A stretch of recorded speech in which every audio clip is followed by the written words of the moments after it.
Hi, I'm Steve from Amtech, and today I'm going to be talking about our 13-inch tool caddy, the NO541.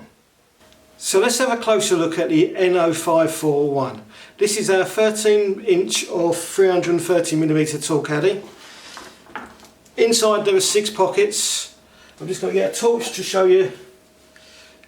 Inside there's 6 pockets there, and it's also quite deep. On the outside there are 13 pockets. One of them with a velcro strap, allowing you to keep your accessories and drill bits safe and sound. It also has the tape clip.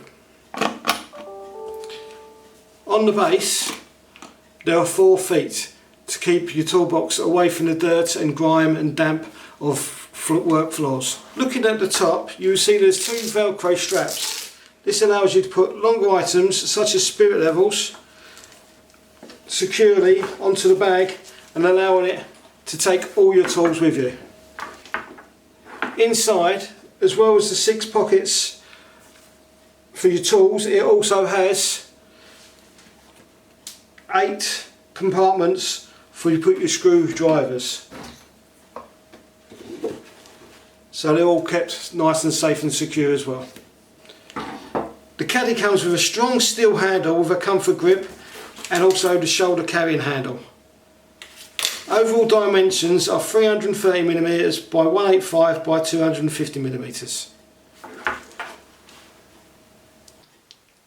The NO541 is a great tool caddy for the DIYer, plumber and electricians. This tool caddy saves you losing or misplacing your tools and leaving them ready for the next time that you need to use them. Thanks for watching our video on the NO541. If this is a bit too small for your needs, why not watch our video on the NO545? It's bigger above the 18-inch tool caddy. Thanks for watching.